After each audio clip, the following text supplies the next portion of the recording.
Ok, turma, pois então vamos iniciar aqui nossa aula. Este mês nós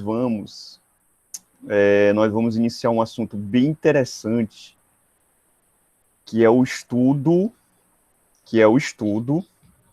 de aspectos relacionados com o universo, certo, gente?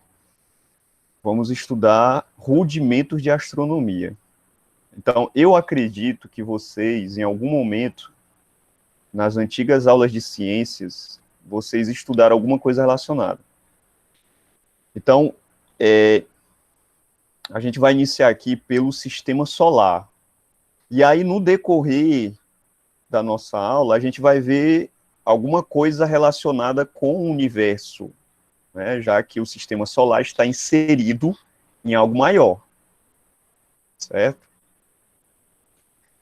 Então, vamos ver primeiro a formação do sistema solar, e aí a gente vai expandindo isso.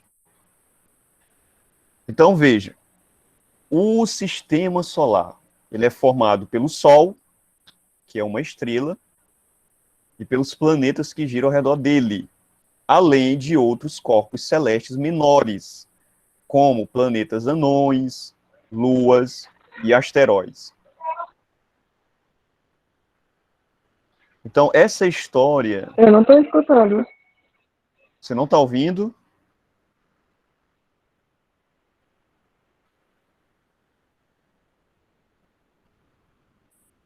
É só ela que não está ouvindo, gente? Vocês estão me ouvindo direitinho? Não, professor, a gente tá ouvindo bem. Acho que o problema é no celular dela. Tô ouvindo. Pode ser. Ou o problema no áudio, ou a questão da conexão dela que não está muito boa.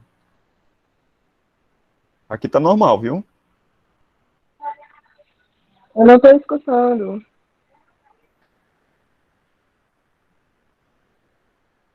Gente, se vocês puderem passar a informação no chat aí para ela ver alguma configuração do celular dela, de repente é o áudio dela no celular. Dê um toque aí nela. O áudio está ruim Diga demais. que...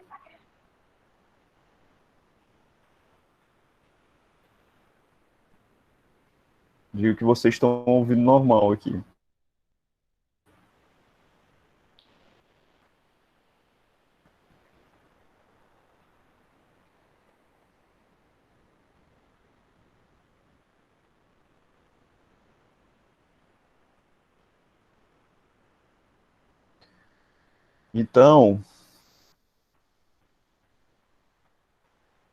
Então, gente, formado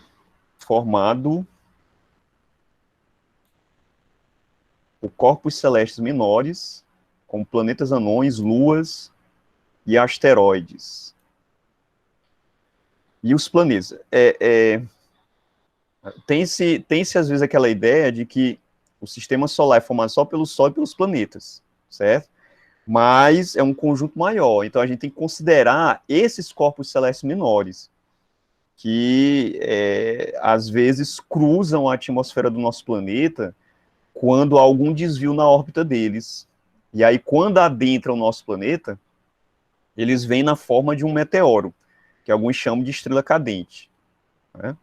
Mas, na verdade, não é uma estrela, a estrela não cai, né? Você imagina o Sol caindo, indo em direção ao nosso planeta, né? Então é meio absurdo. Então não tem essa não tem essa história de estrela cair, né? Na verdade, são esses corpos, essas rochas imensas, e, na verdade, elas variam de tamanho, são tão grandes, às vezes, são pequenas, às vezes é do tamanho de um grão de areia, né? E quando ela cai na Terra, se Constitui chama meteorito, né, professor? meteorito, pronto. Verdade, porque você tem três termos: meteoroides, que é o conjunto, e aí dentro desse conjunto estão os meteoros e os meteoritos, certo? Então, tem essas diferenciações que os astrônomos fazem. Outra diferenciação é com relação aos planetas, né? Tem os planetas anões. Eu acho que já é do conhecimento de vocês que Plutão não é mais considerado um planeta propriamente dito, mas agora é considerado desde 2016, se não me engano, como um planeta não. Então ele não pertence mais ao conjunto de planetas do sistema solar. Ele seria só um corpo celeste maior que está aí, né, que seria o último no caso, orbitando em torno do Sol. Então, essa imagem aqui, gente, ela é bastante comum da gente ver em determinados meses do ano, que quando a noite vem vindo, você olha para o céu, né, tá quase escurecendo, você vê um ponto brilhante próximo à Lua, né? E aí tem gente que acha que é uma estrela, e na realidade não é uma estrela, é o planeta Vênus. E aí, dependendo de como ele está na sua órbita, às vezes ele pode estar muito próximo do nosso planeta. E aí ele fica bem maior, né, fica bem mais visível. E aí, como reflete a luz do Sol, parece, né, aos nossos olhos, ele aparenta ser uma estrela. E, na verdade, é o planeta Vênus, que muitos chamam de estrela d'alva. Então, toda vez que você fala, estrela d'alva no céu, não é uma estrela, né? O povo chama de estrela, mas no popular, né, chama de estrela, mas na verdade é o planeta Vênus.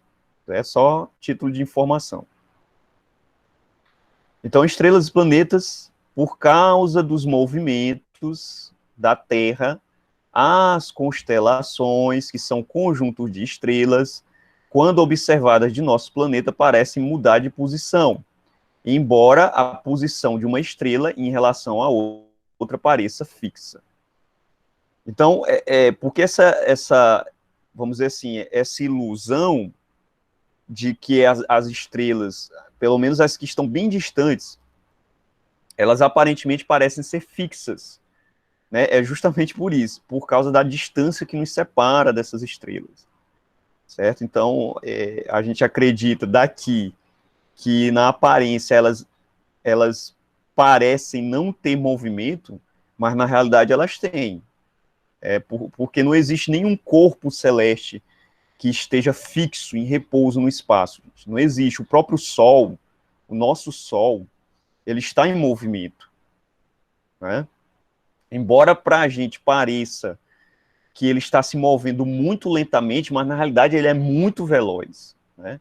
E ele se move em torno do centro da nossa galáxia. Aí a gente entra num outro conceito, né? Que é o de galáxia, né? O que seria uma galáxia? A galáxia seria o conjunto de todos os astros que estão interagindo entre si, certo? Então, é o conjunto de planetas com outras estrelas, com poeira cósmica, com asteroides, com cometas. Então, todos esses corpos celestes agregados, né, e todas as constelações que são compostas por outras estrelas e planetas vão estar juntos compondo uma galáxia. Então, era como se fosse uma espécie de universo-ilha na imensidão. E aí vem uma coisa assim intrigante, muito intrigante, porque aparentemente, e isso os astrônomos não têm certeza, certo? Aparentemente o nosso universo ele é infinito. Então, o que é que se sabe a respeito disso? Sabe-se, primeiro, que o universo teve um começo, aí existe a teoria do Big Bang que aborda, né, que descreve como que aconteceu esse começo, como que foi esse início, né? A astronomia, a cosmologia, ela não entra no porquê das coisas, é bom que a gente deixe isso claro, certo? Não é interesse da ciência, da cosmologia, da astrofísica, entrar no porquê, né? Por que o universo surgiu? Por que ele é assim? Não entra nessas questões. O que é que a ciência e a cosmologia faz? Ela descreve, ela observa o que existe, volta o seu olhar no tempo, para o passado, e aí para ver o que foi que aconteceu no passado com tudo que a gente está vendo agora. E aí o que é que se constatou? Que voltando o seu olhar no tempo, há 13,5 bilhões de anos atrás, o que é que se observa? Que tudo no universo observável, tudo nesse universo aqui que a gente vê, estava agregado, estava junto, estava preso uns aos outros. E aí, quando se rebobina esse filme, lá para o início, cada vez mais, os astrônomos chegam num ponto que eles chamam de singularidade, em que tudo estava junto nessa singularidade. As galáxias, a energia como um todo, a matéria, o tempo ainda não tinha surgido. E aí essa singularidade é que eles colocam lá como o início do universo. E aí o que foi que aconteceu? Né, por alguma circunstância, né, que a ciência também ela não sabe explicar, todas as coisas começaram a se expandir. Se expandir. Ou seja, esse volume ele começou a aumentar de tamanho. Né, a astronomia não sabe dizer o que é que existe no entorno desse volume. O que ela pode dizer é que tempo, matéria e energia começaram a aumentar de tamanho, de volume, né, ocorrendo essa expansão. Que muitos acreditam ter sido uma grande explosão. Mas, na realidade, a melhor imagem é considerar não uma explosão, gente. Porque, gente, qual é a explosão? Eu quero que você me responda isso. Qual é a explosão que gera ordem? Explosão, gente, só gera desordem. Então, é melhor a gente... a melhor imagem que a gente pode ter é de uma grande expansão. Então, a partir daquela singularidade, houve essa expansão, e aí o universo começou a tomar um volume. E energia e matéria, luz, começou a, vamos colocar assim, começar a se desagregar, se soltar. E até hoje o universo se expande. Certo?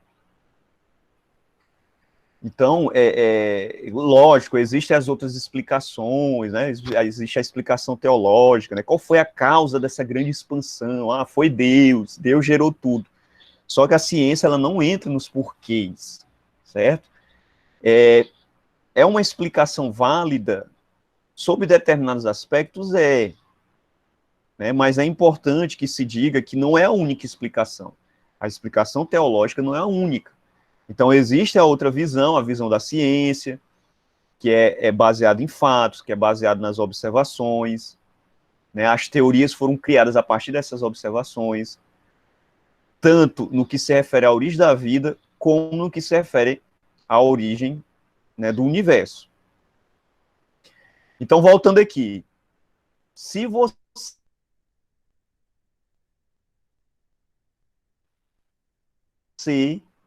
observar no céu o início do inverno, poderá localizar as constelações representadas nessa ilustração. Então, aqui, ó, as constelações Hidra, Centauro, Lobo, Escorpião. Aí, ó, veja que essa constelação do Escorpião, ela tem mais ou menos, ó, tem mais ou menos, faz mais ou menos no céu o desenho de um escorpião. Ó. Tá aqui o rabo, né? Que é o esporão, né? Tá aqui. Aí tem o pavão, tem Sagitário, que é aquela figura mitológica, né? Cavalo com asas, Cruzeiro do Sul. Lógico que essas imagens, gente, você olha para o céu, é muito difícil de você identificar, certo? Daqui a gente tem a impressão de que essas estrelas que constituem, que formam essas constelações, elas parecem estar próximas umas das outras, mas na verdade tem profundidade. Essas estrelas, apesar da ilusão que elas causam, elas podem estar afastadas muito mais das outras, né? Então, por quê? Por causa dessa profundidade que existe no espaço. Então, dá para a gente que está aqui da Terra, dá essa impressão, né, de uma tela, de um fundo preto em que essas estrelas estão brilhando. Mas, na verdade, existe profundidade, elas estão afastadas umas das outras. E essas figuras, elas estão só na nossa mente mesmo, na nossa cabeça. É a gente que cria essas figuras. E se você olhar bem, não tem semelhança nenhuma, nem com o escorpião, nem com o centauro, né? É coisa antiga, da mitologia, né? Vem lá dos antigos, né, essas ideias aí das constelações. Mas uma coisa interessante é que se você olha para esse céu estrelado, você vai contar 12 agrupamentos, que correspondem às 12 constelações, que correspondem aos signos, né? Então tem toda essa mística do signo, que não tem nada a ver com astronomia, certo? Astrologia é outra coisa. Coisa relacionada aí com a crença, com a superstição, porque a astronomia não entra nessas questões, né? A influência dos astros na vida das pessoas, não existe isso. Então, olha só, ao contrário dos planetas, as estrelas têm luz própria, e seu brilho parece piscar, ou seja, aparentemente muda de intensidade, já que é afetado facilmente por mudanças na atmosfera. Então, aí vem uma coisa aqui interessante, né? Às vezes eu me pergunto, professor, e como é que a gente pode identificar um ponto desse brilhante, se é uma estrela ou um planeta? Para você saber se é uma estrela, basta que você observe num determinado tempo se vai piscar, se está piscando. Se piscar, é uma estrela. Se não piscar, aí você vai ter ali um planeta, certo? Existem aplicativos, gente, que vocês podem baixar, como StarWix, que eles dão para você, em tempo real, a configuração do céu num determinado momento. E aí você aponta o celular para o espaço, e aí você pode identificar as estrelas que estão aparecendo. Né? Por exemplo, ó, aqui você tem uma configuração de algumas estrelas, certo? Inclusive tem essa legenda aqui, ó, se você observar o céu no início do verão, poderá localizar as constelações representadas na ilustração. Aqui você tem algumas constelações e os conjuntos de estrelas que estão presentes, né? Por exemplo, aqui tem uma estrela imensa, que é Rigel, aqui ela, tá aqui outra estrela, ó, chamada de Cão Maior, aqui está representada uma outra estrela, que é Orion, Betelgeuse, tá aqui outra. Então aqui essa figura está mostrando várias estrelas. Ó. Essas estrelas, que são outros sóis, né, elas são imensas, são gigantescas, são muito maiores do que o Sol. Né, a estrela Capela, que na verdade não é só uma estrela, Capela é um conjunto de 3 estrelas juntas, só que estão tão distantes que aparentemente parece formar uma estrela só, uma única estrela. Pollux. Então os astrônomos deram nomes a cada uma dessas estrelas. A nossa estrela é chamada de Sol. Né? Sírio, aparece aqui no topo, ó. E esse desenho que aparece aqui parece estar cruzando aqui a abóbada celeste, é uma visão que a gente tem da Via Láctea, certo? Então, a nossa galáxia, como a gente está na extremidade dela, a gente consegue ver aqui da Terra o rastro central dela, da Via Láctea. E aí esse nome significa estrada de leite, né? Porque o desenho que se configura parece ser uma pista mesmo, uma estrada, cruzando o céu. Agora, por que a gente tem a visão do núcleo central da nossa galáxia? Justamente porque o nosso sistema solar está situado em um dos braços da galáxia. A gente vai ver isso daqui a pouco. Então, o movimento dos planetas é facilmente percebido. Eles se movem com certa rapidez, tanto uns em relação aos outros, quanto em relação à posição aparente das estrelas. Então, aqui, ó, o sistema solar, está aqui o Sol, né? Então, a ordem que eles aparecem, Mercúrio, que é o mais próximo, Mercúrio, Vênus, depois de Vênus vem a Terra, a Terra é o terceiro planeta, em seguida vem Marte, entre Marte e Júpiter existe um cinturão de asteroides, que os astrônomos acreditam seria os destroços de um planeta, ou um planeta que não se formou. E após esse cinturão de asteroides, o planeta Júpiter. Em seguida, a Júpiter, que é o maior dos planetas, é um planeta gasoso. Vem quem? Vem Saturno, Urano, e o último planeta agora, Netuno. Então, esse é o esquema. É um esquema de representação. Nesse esquema, os planetas não aparecem, inclusive o Sol, não aparece em escala. Então, não é essa a escala verdadeira deles. A distância entre eles também não está em escala. Então, essas distâncias variam muito de um para o outro. Então, aqui é realmente só um esquema mostrando a ordem em que os planetas estão aparecendo. Então, eles têm movimento de translação, ou revolução, e movimento de rotação. Então, de translação, os planetas percorrem uma órbita elíptica ao redor do Sol. Então é bom que a gente tenha logo essa diferenciação, que a órbita dos planetas, gente, não é uma circunferência perfeita. Na verdade, é uma figura geométrica chamada elipse, que é uma circunferência achatada. Então, elipse. Então, a forma seria isso aqui, ó. É uma elipse, ela tem um eixo maior, certo? E tem um eixo menor. Então, pegue aqui, por exemplo, a órbita de Netuno. Ó. Ela aparece aqui uma elipse alongada, certo? Então, veja, ó, ela tem um eixo maior, que eu estou desenhando aqui, ó, e tem um eixo menor. Então, as órbitas dos planetas, elas têm essa configuração. Então, não é uma circunferência perfeita, na verdade, é uma elipse. Isso corresponde a uma primeira lei do movimento planetário, que foi descoberta por Kepler, o astrônomo alemão aí do século XVII. Já o movimento de rotação, os planetas giram sobre o seu próprio eixo, que é um eixo imaginário, né?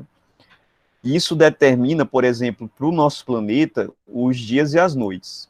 Aliás, para todos os planetas, né? Porque como eles giram em torno do próprio eixo, cada um vai ter tempos diferentes, tanto para o dia como para a noite, mas eles vão ter essas alternâncias.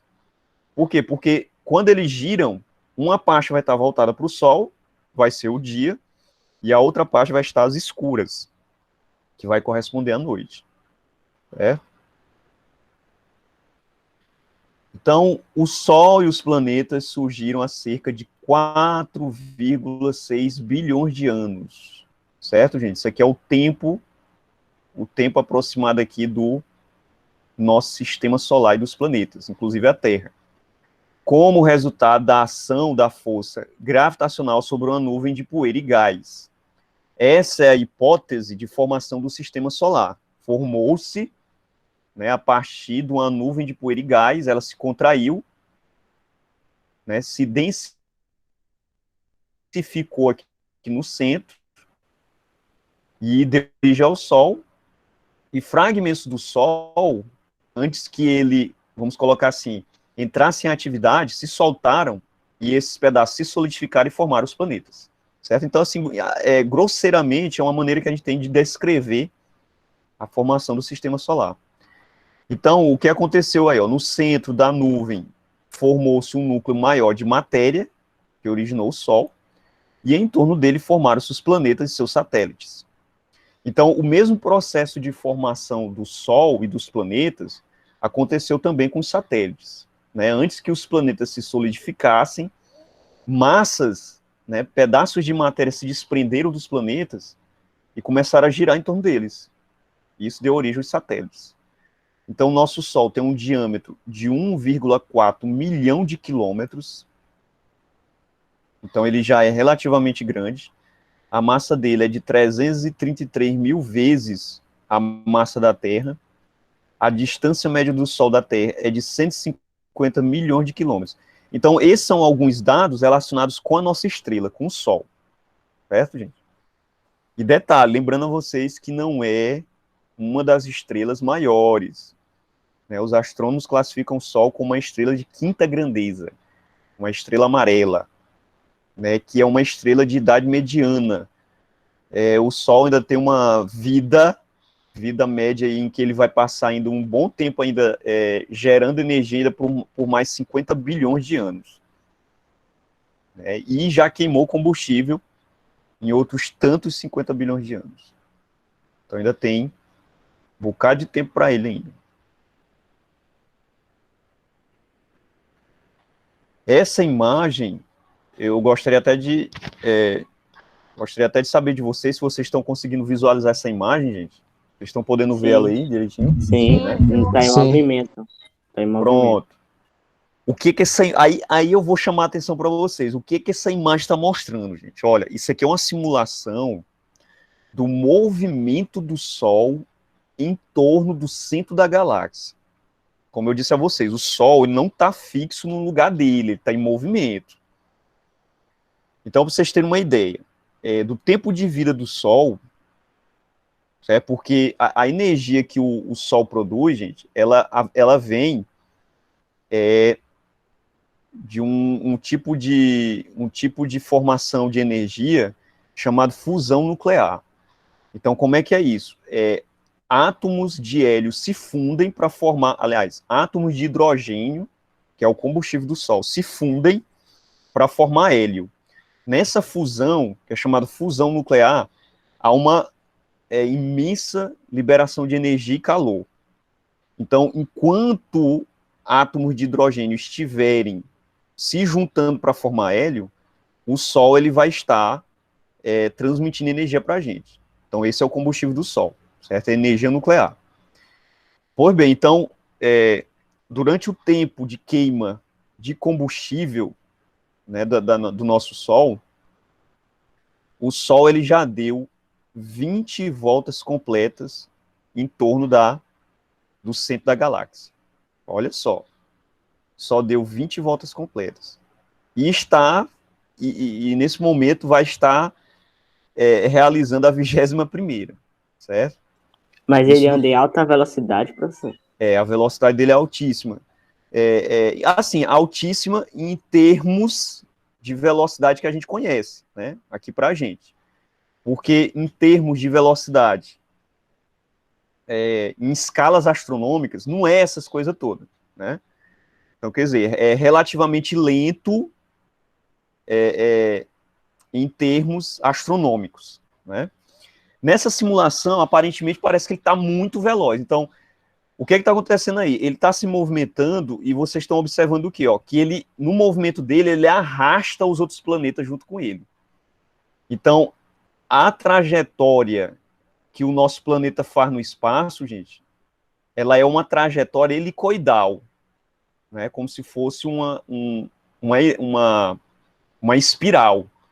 Por que isso? Porque, veja, o nosso planeta, ele tem uma rotação em torno do eixo, ele tem um movimento em torno do Sol, e ao mesmo tempo, como o Sol está em movimento, e está arrastando o planeta, aí você vai ter aquela trajetória espiralada. E isso é com todos os planetas, certo? Então, o nosso movimento, a gente pode dizer que, a grosso modo, o movimento que a Terra tem e os outros planetas têm é um movimento triplo. Ao mesmo tempo gira em torno do eixo, ao mesmo tempo está girando em torno do Sol, e ao mesmo tempo está compartilhando do movimento que o Sol tem em torno da galáxia, certo? Então a gente está, nesse instante agora, nessa loucura aí, gente, ó, de movimento, certo? E assim é com todos os planetas. Isso é uma coisa extraordinária. E o nosso Criador fez a coisa com tal perfeição e beleza que, apesar da gente estar se movimentando desta maneira, a gente não sente. A gente não sente. Por que a gente não sente? Porque a gente está compartilhando de todos esses movimentos. Então, existe um princípio em física, em cosmologia, que é chamado princípio da relatividade. E o princípio de inércia. Então, esse fenômeno, essa lei, faz com que a gente não sinta esses movimentos.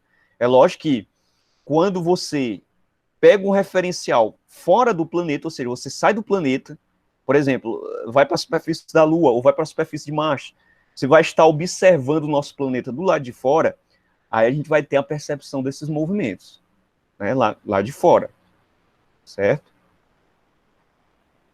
Então, olha, visto da Terra, o Sol parece maior que as outras estrelas porque ele está muito mais próximo de nosso planeta do que elas. Isso é uma coisa lógica, como eu falei para vocês, porque tudo está na dependência dessas distâncias. Gente, essas distâncias são imensas, né? Essas distâncias são tão grandes que os astrônomos criaram uma unidade de medida, que é uma unidade de distância, apesar da palavra, para poder medir essas distâncias, para poder ficar mais fácil o entendimento, que é o ano-luz. Então, a gente mais tarde vai ver essa ideia de ano-luz, não hoje, a gente vai entender isso. Por exemplo, o que é um ano-luz?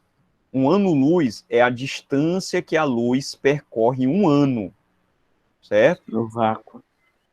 No vácuo, justamente. E qual é a velocidade da luz? É aproximadamente de 300 mil quilômetros por segundo, que é a velocidade limite do universo, certo?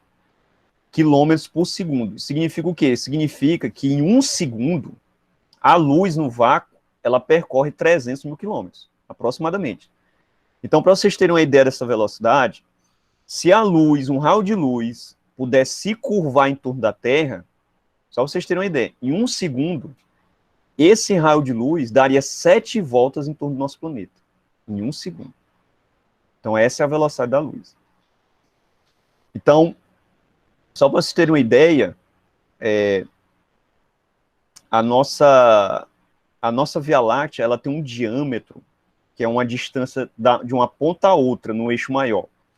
Então, a nossa Via Láctea, ela tem uma distância de 100 mil anos-luz. Então, o que significa? Significa que, para você sair de uma ponta a outra da galáxia, né, para você se mover, aliás, de uma ponta a outra da galáxia, viajando a esta velocidade, que é a velocidade da luz, você levaria 100 mil anos para atravessar a galáxia. Então, essa é a distância só da nossa galáxia, a Via Láctea. Então, assim, são distâncias imensas. Com relação ao Sol, como as outras estrelas, ele emite luz por causa das transformações que acontecem em seu núcleo, onde a temperatura pode chegar a cerca de 15 milhões de graus Celsius. A gente não tem ideia dessa temperatura, né? Eu mesmo não tenho. 15 milhões de graus Celsius, é difícil você conceber uma temperatura dessa. E isso é a temperatura do núcleo do Sol, 15 milhões de graus Celsius. Então é muito quente. E o início do universo, gente, era muito mais quente do que isso aqui. Então, a radiação intensíssima, um calor imenso, que a gente não tem como comparar. Então, essa outra animação está mostrando a Via Láctea, certo, gente? Então, ela se move, né? Por quê? Porque todas as estrelas que a compõem estão em movimento.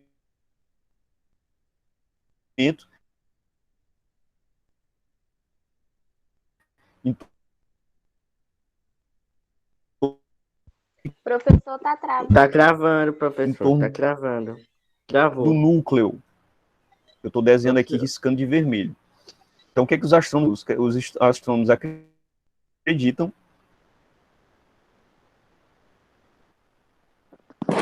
Que existe um buraco negro que no centro Professor, da galáxia.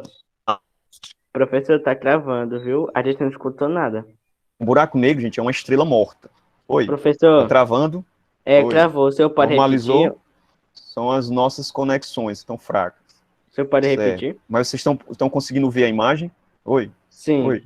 O senhor pode repetir só o um que instante. falou? Oi. Peraí, só um instante. Estão ouvindo agora? Certo. Sim, posso sim. Pronto. Estão ouvindo a imagem? Ok. Então, olha só, aqui é uma animação mostrando a nossa Via Láctea, certo? Essa visão que vocês estão tendo dela aí é uma visão em perspectiva. Essa simulação mostra a nossa Via Láctea em perspectiva. Então, a gente tem um plano dela. E onde eu risquei aqui, gente, é o centro da galáxia. Então, o que os astrônomos acreditam? Que aqui no centro existe um buraco negro supermassivo, né, e um buraco negro, ele apresenta uma supergravidade. Quer dizer, uma gravidade que é tão intensa que consegue atrair para ele todo esse conjunto de estrelas e astros aqui. Então, acredita-se que todas as galáxias elas têm essa configuração, inclusive a galáxia mais próxima da gente, que é a galáxia de Andrômeda. Então, para vocês terem uma ideia, a nossa galáxia ela não está isolada. Ela pertence a um conjunto de 20 galáxias. Então, é uma coisa interessante, né? A força de atração gravitacional ela é universal e é ela que junta cada uma dessas estrelas umas às outras, certo? Através de forças de interação, mantendo o equilíbrio no espaço. Então, uma estrela atrai a outra, uma estrela que está longe atrai a outra que está aqui perto, e assim você leva para o infinito.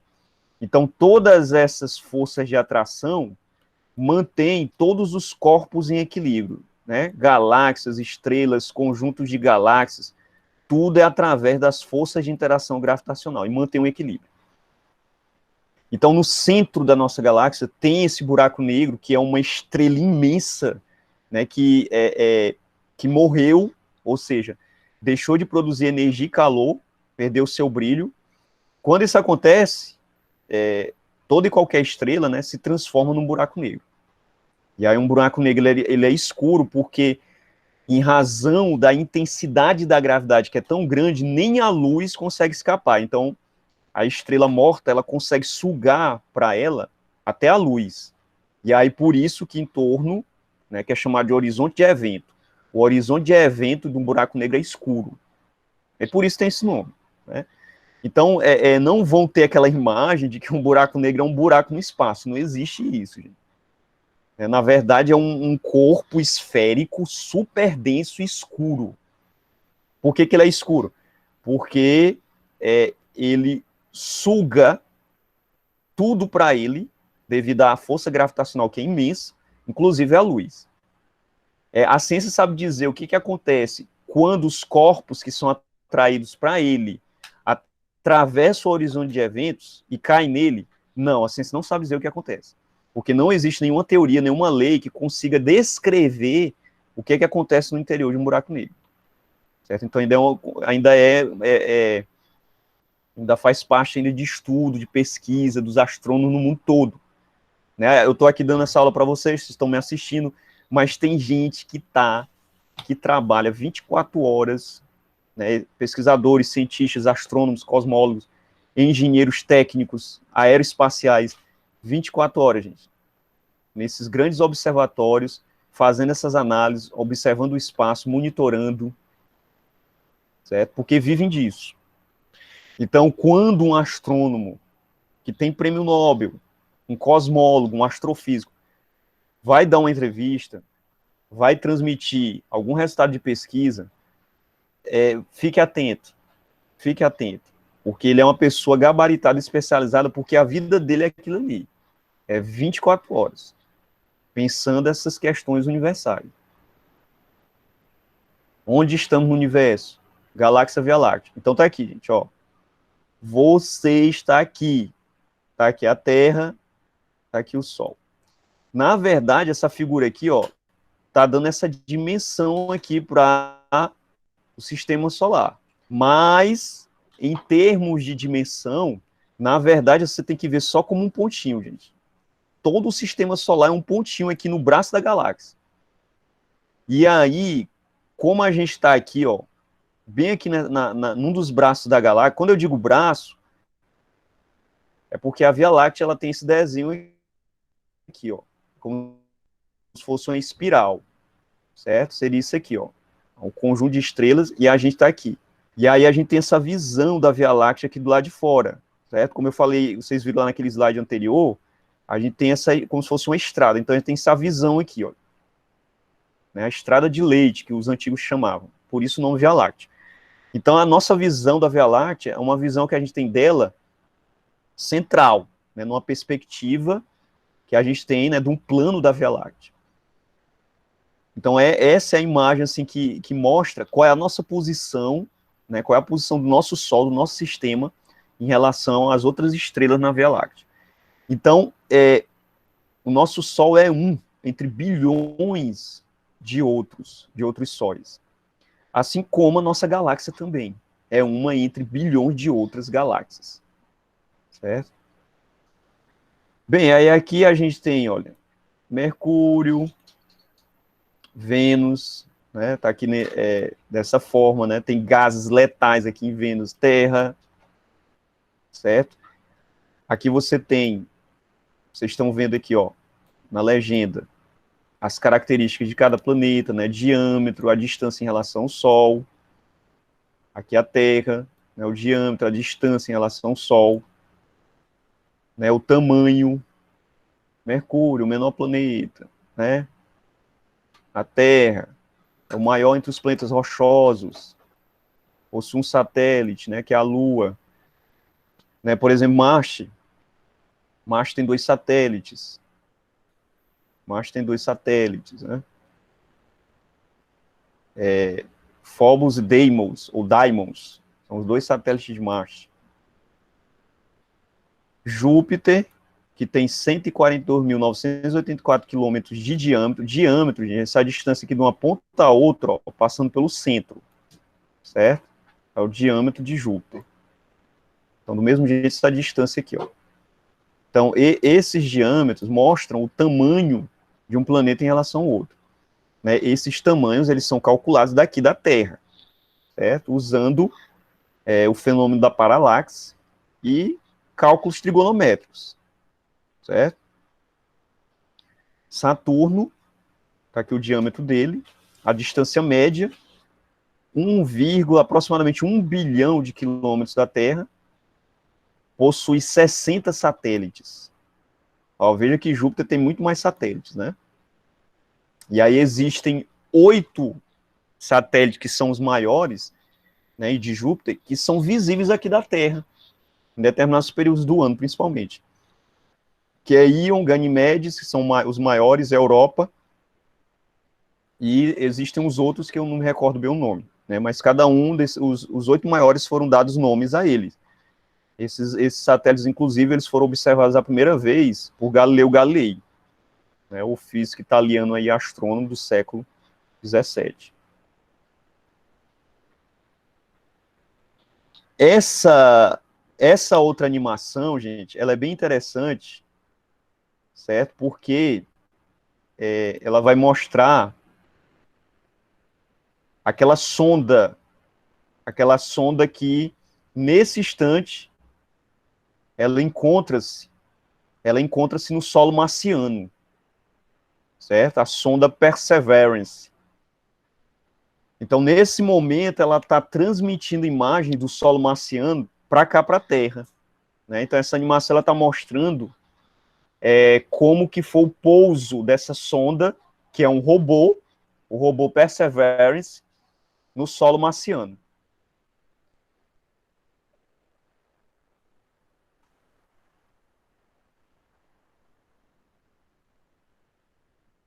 Então, deixa só, só voltar lá, só reduzir bem aqui o áudio.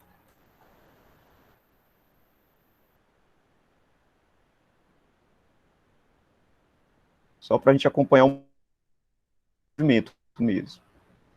Então, é o momento em que ela está pousando, ó, 20 segundos depois e tal, né, quando adentrou a atmosfera de Marte, né, as câmeras começam a ela poder pousar com suavidez, né, e a lentecer a velocidade. A 2 km do solo, os motores de aterrissagem são acionados, aí tem esses propulsores, né, que vão mantendo a estabilidade do robô, né, até ele poder pousar com suavidez na superfície.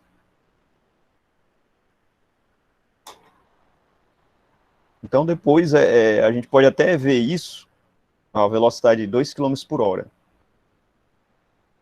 Depois eu posso até estar mandando para o grupo, né? Só o videozinho da animação. É bem interessante, porque, inclusive, vocês podem acompanhar isso. Vocês podem acompanhar isso aqui pelo YouTube, ó. No YouTube, vou ver se abre aqui. Não sei se vocês vão poder ver aí. Mas deixa eu carregar. A NASA, ela está monitorando o robô daqui da Terra e ele está transmitindo 24 horas imagens do solo marciano. Inclusive agora foi dada a informação, né, foi passada a informação de que ele vai começar a procurar vida no solo. Na verdade, não é vida inteligente, né? Mas de micro-organismos, né? Bactérias, vírus, de repente vírus, né? Ou animais menores, né? Alguma coisa do tipo. Então ele vai começar a fazer essa sondagem no solo marciano, e se for captado e encontrado alguma coisa, a gente vai ficar sabendo daqui, né? Porque ele está lá funcionando 24 horas transmitindo essas imagens. Eu não sei se, por causa da nossa internet aqui, ele vai aparecer aqui o vídeo.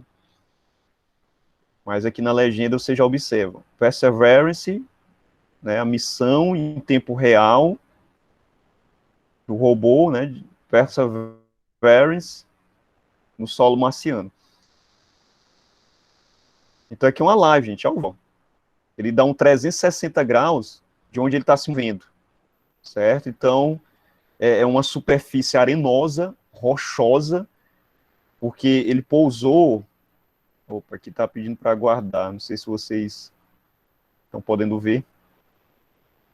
Por causa da conexão, né? Mas vocês estão visualizando, gente, daí? Sim. Ok. Então tá carregando, mas a intenção aqui é só de passar essa informação a vocês de que essas imagens elas estão sendo transmitidas 24 horas, né? Do robô em solo marciano. Então, enquanto a gente está conversando aqui, ele está lá fazendo essa sondagem, transmitindo essas imagens para a gente. Então, vê a superfície, ó, um imenso deserto, coisa embaixo. Então, não existe marciano, não existe...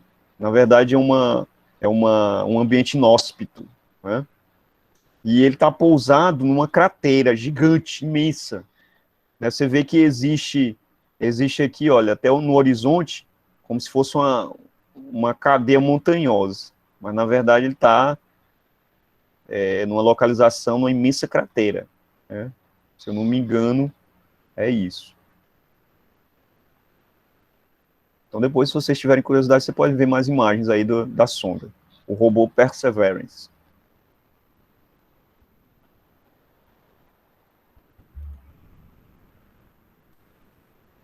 Só fechar aqui. Ok. Como a gente está avançando no tempo, vou só passar aqui essas características aí dos planetas. Já vimos aqui o robô, né? Temos a história de Plutão. Temos a história de Plutão, que deixou, né, de ser considerado um planeta. Está aqui o diâmetro dele, 2.306. A distância média do Sol, 5,9 bilhões de quilômetros. Ele tem 3 satélites, ou seja, 3 luas. Né? Tá aqui a comparação. Aqui já está em escala, certo? Tá aqui, ó, a lua Ceres, uma das luas de Plutão. Então, Ceres, comparado com Plutão, comparado com a nossa lua e comparado com a Terra. Então, veja aí as escalas de tamanho, né? De um astro para o outro. Com o tempo, descobriu-se que Plutão era bem menor do que se pensava e parecia com outros corpos celestes que não eram classificados como planetas. Plutão, então, foi chamado de planeta anão. É uma nova categoria de corpo celeste ao lado de Ceres, que fica entre Marte e Júpiter. Ah, perdão. Aqui é um asteroide, que seria um planetoide, vamos dizer assim, que está situado aí entre Marte e Júpiter, lá no cinturão de asteroides. Mas Plutão tem 3 satélites. Ele não está representado aí, mas está comparando Plutão com um outro meteoroide, né? Os asteroides são outros corpos do sistema solar. Os asteroides parecem grandes rochas de formato irregular e se formam durante a origem do sistema solar há cerca de 4,6 bilhões de anos.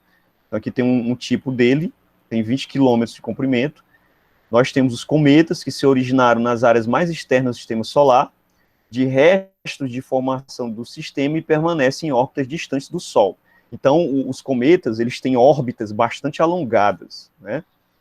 Por exemplo, o mais famoso é o cometa Halley, gente. Ele leva o quê? 72 anos para se aproximar do nosso Sol. Então, de 72 em 72 anos, a gente pode visualizar ele aqui da Terra, né? Quando se aproxima do Sol, ocorre uma liberação de gás e poeira, que forma essa cabeleira em volta do núcleo, ou então mais de uma cauda. Então, o cometa tem essa característica, né? Todo esse gás que ele carrega consigo, né, ele é liberado devido à pressão da radiação solar. E aí produz essa cabeleira nele, certo? Não, os asteroides não têm esse tipo de atmosfera em torno deles. E aqui vem a diferença, né, que foi no início aí vocês questionaram sobre, né, meteoroides, meteoro e meteoritos. pedaços de rocha vindo do espaço, quando ainda estão fora da atmosfera terrestre, são chamados de meteoroides. Atraídos pela força gravitacional da Terra, caem com grande velocidade e, por causa do atrito com ar, tornam-se incandescentes. E aí produz esse brilho, esse rastro. Esses astros de luz na atmosfera são chamados de meteoros. Então veja que o meteoro ele seria só o acontecimento na atmosfera, né? Seria esse facho de luz produzido por um meteoroide. Isso seria o meteoro, né? Então o risco que você vê aqui nessa foto é o meteoro cruzando o céu. Os fragmentos maiores não são totalmente destruídos e caem na Terra. Esses corpos sólidos que atingem a superfície terrestre são chamados de meteoritos. Então, depois que o meteoroide, né, depois que o meteoroide se transforma no meteoro que atinge a Terra, quando ele está aqui na Terra, é chamado de meteorito, né? Então, o corpo sólido já na superfície da Terra é chamado de meteorito. Então, aqui tem um exemplar, que é o maior meteorito registrado no Brasil, está lá na cidade de Monte Santo, na Bahia, né, num dos museus lá de astronomia. E aqui uma cratera na Austrália, tem cerca de 800 metros de diâmetro. Então, essa distância aqui, ó, passando pelo centro, ó, uma ponta a outra, passando pelo centro da cratera. Esse aqui é o diâmetro dela, tem 800 metros de diâmetro e 25 metros de profundidade, né, abaixo do solo. Então, esse é um exemplo do que do impacto de um corpo desse, né, na superfície do planeta. Existe vida em outros planetas? Bem, isso aqui a gente vai discutir em aulas posteriores, certo? Só quero que vocês percebam que existem aparelhos que estão o tempo todo monitorando possíveis mensagens vindas do espaço, que são os radiotelescópios, né? Entretanto, até agora, porém, nada foi encontrado, e a vida em outros planetas não passa de uma possibilidade sem confirmação científica. Então é importante que, desde já, a gente diga isso, né, para não criar aquela ilusão de que a astronomia, a astrofísica, a cosmologia, ela confirma, né, esses acontecimentos de avistamentos, de OVNIs, porque ainda não é uma coisa confirmada pela comunidade científica, viu, gente? Não, mas isso a gente vai discutir em aulas posteriores. Eu só vou encerrar aqui a nossa aula com esse vídeo aqui, gente, que ele é muito interessante. Eu vou só baixar bem aqui o volume dele. Aliás, vou deixar o volume aqui menorzinho um pouquinho. Pronto. Então, prestem bastante atenção a esse vídeo. Não sei se vocês vão conseguir visualizar, mas vocês me avisem se ele estiver travando. É só para vocês terem uma ideia das dimensões do nosso universo. Aí, olha só. Começa com um pirilampozinho brilhando, né, um vagalumezinho brilhando aqui na superfície do planeta. Aí, olha só. A gente vai começar a sair da superfície da Terra. Pronto. A partir da Lua. Olha o tamanho da nossa Lua, 3.500 quilômetros de diâmetro. Olha o tamanhozinho dela. Em relação a Mercúrio. Mercúrio que tem 5.000 quilômetros de diâmetro. Olha o tamanho de Mercúrio em relação a uma das luas de Júpiter, Ganimedes. E aí você vai ter nas outras escalas. Em relação a Marte, tem 7.000 quilômetros. Em relação a Vênus, que é maior do que Marte, tem 12.500 quilômetros de diâmetro. A Terra, que é um pouquinho maior que os outros dois, tem 13.000 quilômetros. Um planeta rochoso, Kepler-10, que foi descoberto aí, é muito parecido com a Terra. Netuno, tem 50.000 quilômetros de diâmetro. Urano, 51.000 quilômetros. Agora veja a dimensão de Urano em relação a Saturno. Saturno tem 123.000 quilômetros. Essa estrela é Zémes, uma estrela vermelha. Olha o tamanho dela em relação a Júpiter. 150.000 quilômetros, Júpiter. E olha Júpiter em relação a esse planeta, um dos maiores planetas possíveis. E aí vai, segue os tamanhos. Então, observem. Nosso Sol, Olha o tamanho do nosso Sol. Nesse momento, o planeta Terra já desapareceu. Já está invisível. Pollux, uma gigante estrela laranja. Arcturus. Olha o tamanho de Arcturus para Aldebaran. Aldebaran, que daqui da Terra parece um pontinho. E é uma estrela imensa. Aí é Rigel, uma supergigante azul. Olha o tamanho desse Sol. Uma hipergigante azul. Antares, uma hipergigante vermelha. Betelgeuse. Havae Canis Majores.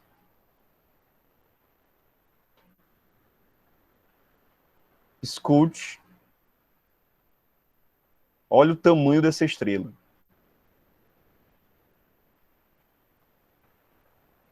E agora você vai saindo dessa escala. Aí é um dia-luz no espaço. E você vai tomando dimensões maiores desse espaço. Veja que você está tomando como referência a estrela maior que apareceu lá, né? Naquela escala.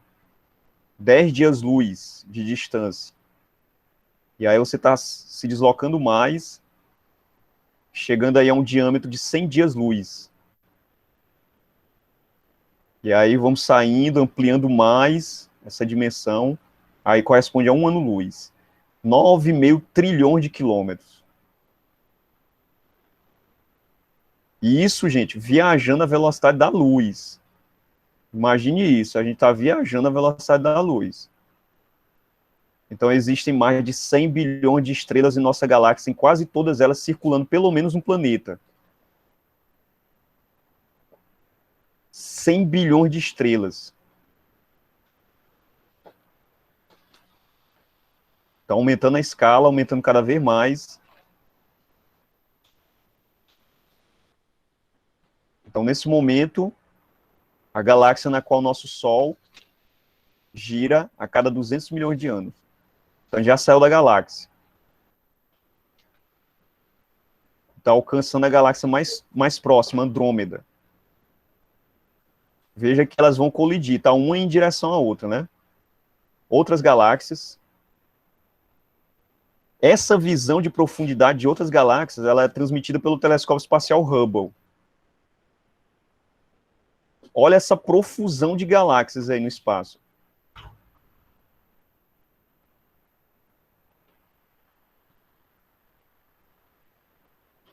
Então imagine, isso aí não é estrela, são outras galáxias semelhantes a nós.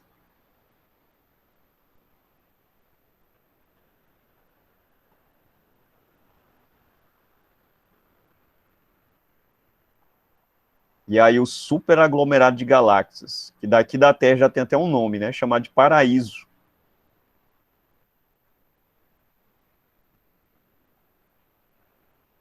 Nesse momento a gente está tendo uma visão do universo tal como ele era há bilhões e bilhões de anos atrás, gente. Que é o fundo de galáxias no espaço. E agora a gente vai saindo da nossa galáxia, que seria uma espécie de universo bolha. Esse é o nosso universo conhecido. Mas só que existem teorias que apontam que talvez o nosso universo seja constituído de outros universos bolha, tais como o nosso. E imagina cada uma bolha dessa um universo. Então a gente não viveria num universo, mas num multiverso. Então se o universo não é infinito, eu não sei. Eu não sei mais.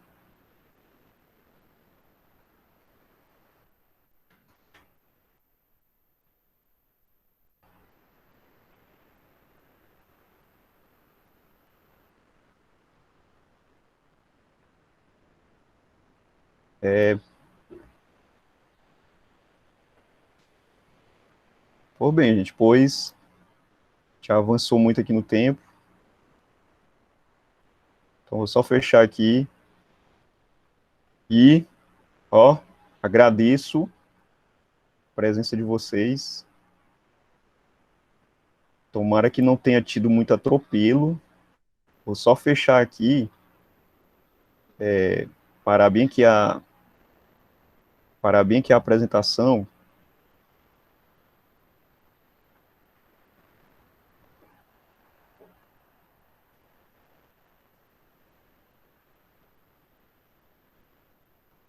Só um instante.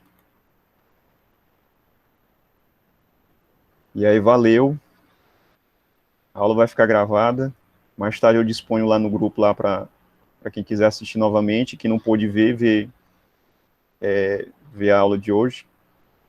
A gente fica por aqui. Beleza? Ok, obrigado, professor. Ok. Beleza. Beleza. Pois até mais, gente. Tchau. Professor. Valeu, professor. Valeu.